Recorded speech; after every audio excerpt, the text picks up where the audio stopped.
গুৱাহাটীৰ গল্প। মই এখন সৰু ঠাইৰ পৰা আহিছিলোঁ, সোণাৰীৰ চফৰাইৰ পৰা। ইয়াত ভাল মানুহ বহুত আছে, বেয়া মানুহ বহুত আছে। তেওঁক অশালীন অৱস্থাত দেখিছোঁ আৰু দেখি মোৰ ইমান বেছি ভয় লাগিছে। মই ইমানেই দৌৰিছোঁ, কান্দিছোঁ, দৌৰিছোঁ, চিঞৰিছোঁ। গুৱাহাটীক লৈ প্ৰথমতে মোৰ বহুত বেলেগ ধৰণৰ এটা সপোন আছিলে। সপোন দেখিবলৈ সহজ, সপোনৰ জখলা বগাবলৈহে টান। তাতে গুৱাহাটীৰ নিচিনা সময়ে মাজে সময়ে অস্থিৰ কৰি ৰখা চহৰবোৰত একো কথাই প্ৰেডিক্টেবল নহয়। বাৰে বাৰে কণাবিধিয়ে ভবা কথাবোৰত আউল লগায়। মই বহুত এক্সাইটেড আছিলোঁ যে যেতিয়াই মই মাষ্টাৰ ডিগ্ৰী কৰিবলৈ গুৱাহাটীত আহিম, কটনত পঢ়িম আৰু ফুৰিম। আৰু চবচে মোৰ যাবলৈ মন আছিলে বেলি ভিউ পইণ্টত। এইটোত তেতিয়া বহুত ফটো দেখিছিলোঁ ছ'চিয়েল মিডিয়াত, আমাৰ লগৰখিনি তাহাঁতে তাতে যায়, আড্ডা মাৰে, ফুৰে।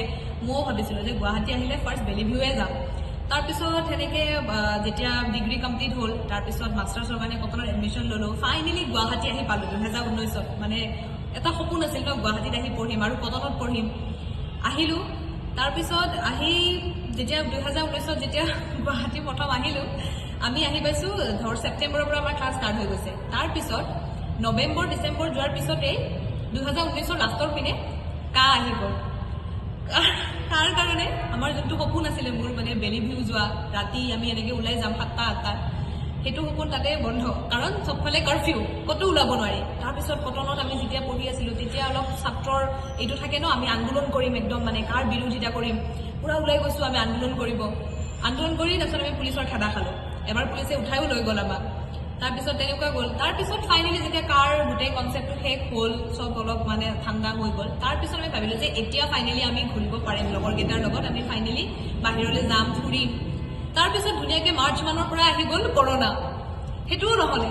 তাৰপিছত যি সপোন লৈ আহিছিলোঁ সেয়াটো তাতে থাকি গ'ল, ৰুমৰ ভিতৰতে আবদ্ধ হৈ থাকিলোঁ ইমান দিনে। তাৰপিছত কৰোণা আহিলে। কৰোণাৰ পিছত আমি ক'তো যাব নোৱাৰোঁ, ৰুমতে থাকিব লগা হ'ল। তাৰপিছত আমাৰ ইউনিভাৰ্চিটি বন্ধ দিলে, আকৌ ঘৰ গুচি আহিলোঁ। 2019-ৰ ছেপ্টেম্বৰত আহি 2019-ৰ তাৰপিছত 20-ৰ মাৰ্চৰ পৰা 20-21 ধুনীয়াকৈ ঘৰত থাকিলোঁ। তাৰপিছত 22-ত আহিলোঁ। অহাৰ পিছত ডিজাৰ্টেশ্যনখন ছাবমিট কৰি তাৰপিছত আকৌ মিডিয়াত জইন কৰিলোঁ। সেই 19-ৰ পৰা মই আজিলৈকে ভালকৈ বেলি ভিউ দেখি পোৱা নাই। আমি সৰু বুলি ভবা ঠাইবোৰ দেখাতহে সৰু লাগে, কিন্তু জটিলতা কম। যেতিয়া সৰু ঠাইবোৰ ডাঙৰ হৈ পৰে, তেতিয়াই জটিলতা বাঢ়ে। চিনাকি বাটবোৰতো কিমান অচিনাকি বিপদ খাপ পিটি থাকে।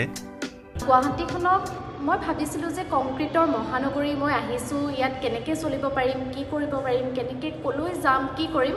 কিন্তু আহি মই খুব ধুনীয়াকৈ আচলতে সহজে হৈ যাব পাৰিলোঁ। প্ৰথম অৱস্থাত একো চিনি পোৱা নাছিলোঁ, কিন্তু লাহে লাহে ঘূৰি মই এতিয়া গুৱাহাটীখনৰ প্ৰায় ঠাই চিনি পাওঁ। ইয়াত ভাল মানুহ বহুত আছে, বেয়া মানুহ বহুত আছে।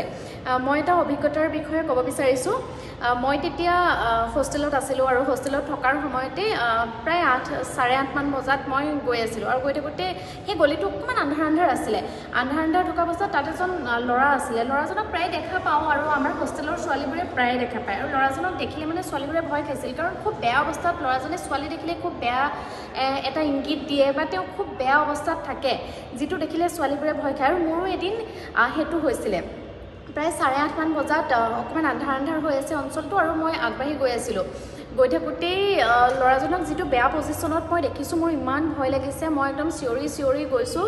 গৈ যেনে তেনে হোষ্টেল পালোঁ। তাৰপিছত মোৰ চিঞৰ শুনি হোষ্টেলৰ বৰমাহঁত ওলাই আহিছে। ওলাই আহি কি হৈছে সুধিছে। মই তেতিয়া কোৱাৰ লগে লগে ল'ৰাজন আঁতৰি গুচি গৈছে। তেনেকুৱা ধৰণৰ অভিজ্ঞতাবোৰ গুৱাহাটীত বহু সময়ত হয়। আৰু সেইটো অকল ময়ে দেখা বুলি নহয়, সেই ল'ৰাজনে দিনতো তেনেকৈ থাকে, ৰাতিও তেনেকৈ থাকে।